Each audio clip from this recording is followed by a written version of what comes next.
Putihkan itu hutang PNM. Saya nggak yakin 5 triliun nggak habis itu. Stop Amarta, maaf ya kalau ada perusahaannya. Stop lembaga pembiayaan di luar yang dikontrol oleh Menteri Keuangan. Persoalan ekonomi rakyat. Ya, 2015 Pak, sewaktu menterinya masih Pak Bambang Brojonegoro, saya waktu itu masih di Komisi 11, kita menciptakan pinjaman modal usaha ke ibu-ibu rumah tangga Pak. Diberi pinjaman tanpa agunan. Minjam 2 juta, angsuran per minggunya 50.000. Kita apresiasi luar biasa ke PT PNM, sebuah BUMN di bawah Menteri Keuangan. Itu jalan gitu Pak. Nah, Pak, akhir-akhir ini yang mie mekar yang tadi disebut oleh saudara Sherin itu Pak. Iya, di bawah pusat investasi pemerintah. Nah, terjadi pembiaran di masyarakat gitu Pak.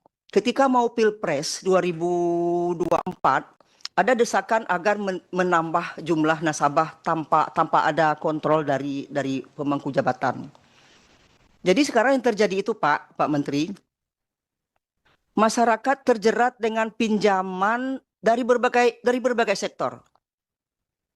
Jika sekiranya yang dibiarkan itu, yang dimodalin itu hanya PT PNM yang resmi di bawah Menteri Keuangan, harapan saya seperti itu Pak Menteri.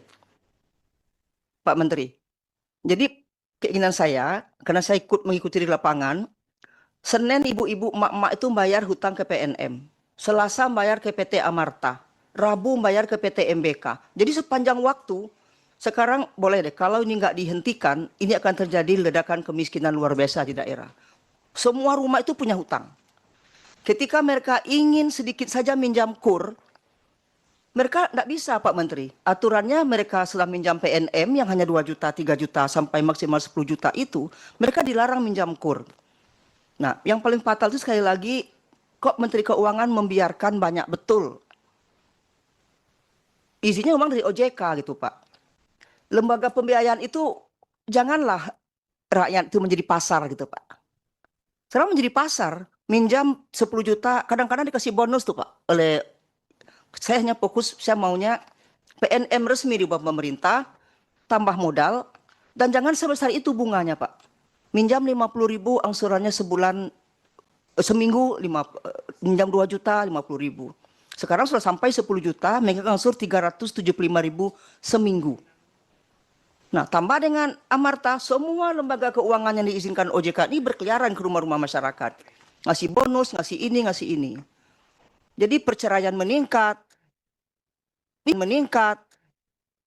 Iya Pak, bunuh diri. Iya Pak, mereka bilang pinjaman Pancasila, karena dulu memang diwajibkan baca Pancasila, baca doa, jadi nasabah. Awal itu tertib sekali, karena kami Komisi 11 itu mendukung, kita ikut merumuskannya. Tetapi kesininya terjadi pembiaran, pemodal masuk ke dapur-dapur rakyat, ibu-ibu rumah tangga memberi pinjaman. Harapan saya, jika kita punya uang Pak, tolong diputihkan itu Pak, pinjaman PNM itu. Nolkan, mungkin tidak sampai 5 triliun, nolkan pinjaman PNM Umi Mekar itu, tata kembali, beri modal PT PNM, sehingga tidak, sekarang kan di KBRI kan Pak, makin liar ini. Diberikan ke BRI, ya BRI masuk, holding. Kembalilah dia ke terah semula, dikelola oleh PT PNM di bawah Menteri Keuangan, hanya orang yang benar-benar mau berusaha, tidak bisa minjam ke bank karena tak punya agunan, jadi tidak bankable.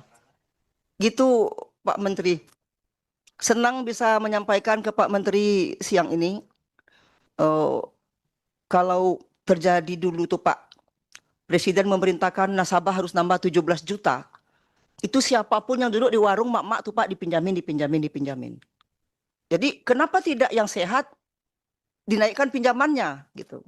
Jadi gitu Pak Menteri, putihkan itu hutang PNM. Saya nggak yakin 5 triliun nggak habis itu. Stop Amarta, maaf ya kalau ada perusahaannya. Stop lembaga pembiayaan di luar yang dikontrol oleh Menteri Keuangan. Kembalikan rohnya kepada memberi bantuan modal usaha kepada ibu-ibu rumah tangga yang tidak ngerti ke bank, tidak punya agunan. Terima kasih Pak Menteri. Sehat selalu Pak, dan jangan tergoda oleh tekanan-tekanan dari luar.